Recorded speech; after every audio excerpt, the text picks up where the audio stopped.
the Grumpy Entrepreneur. It's Monday, the something of April, and today I want to talk about how to get your deck through the 60-second rule, if you like, or 30-second rule, it depends on whoever you are.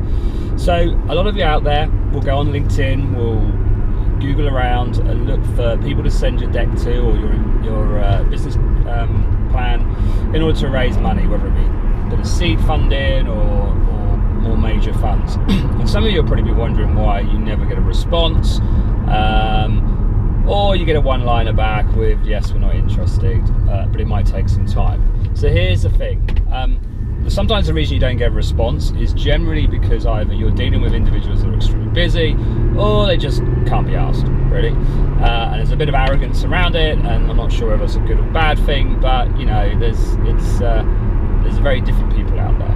So one of the rules I have, and I have, you know, raised money before myself, so I've been the guy who's not got a response, or kind of made all the mistakes that I'm about to talk about.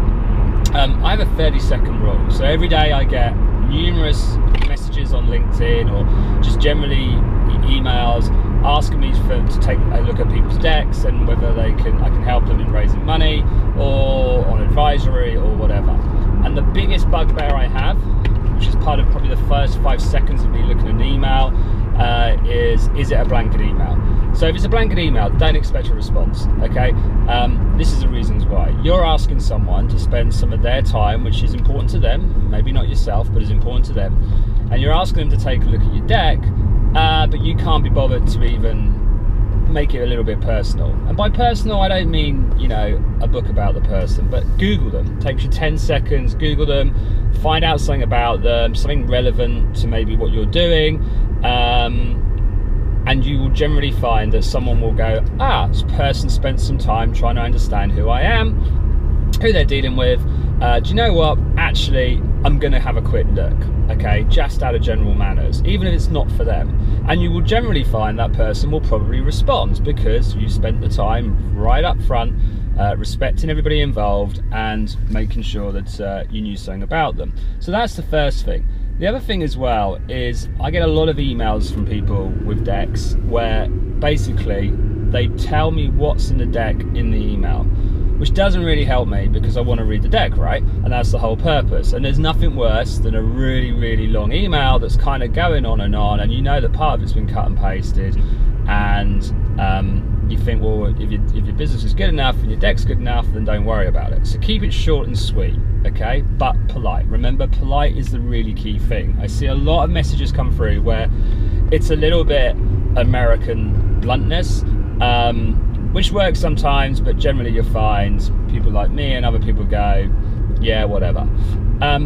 The other important thing as well, so there are a lot of people out there that want different things out of decks. In fact, you can spend a lot of money, a lot of time writing decks until you're blue in the face, and you'll probably never absolutely get it 100% right for your audience.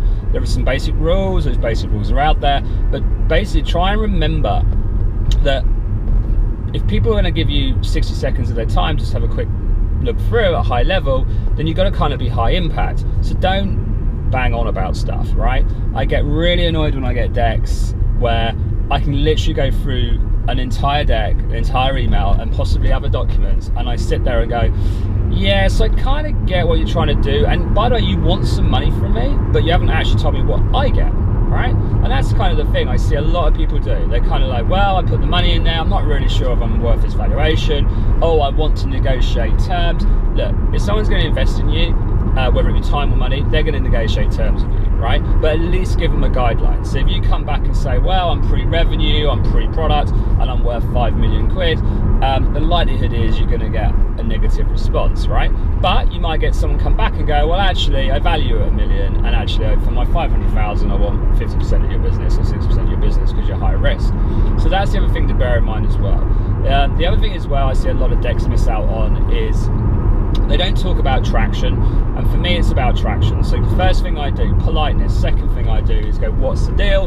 And the third thing I want is like, who am I dealing with, right? What have these guys achieved? So if you've got track record as a team, real track record, not one you kind of made up, put it in there, hit me with it, okay? If it's you guys have sold something, even if you just sold $10,000 worth. Okay, the fact you managed to monetize it, a product, is really important to me.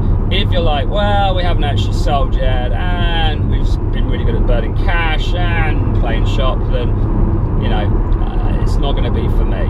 So remember, guys, okay, decks, whilst they're important, they're not the end of the earth. Like, it's not going to end your business career if you don't get the right deck out there. But just spend the time understanding who you're dealing with. Anyway, that's my moan for today. And for those of you who viewed, and I've had a couple of emails already from the one person who must have viewed the other video, thank you. And yes, I will follow up on those points. Thanks.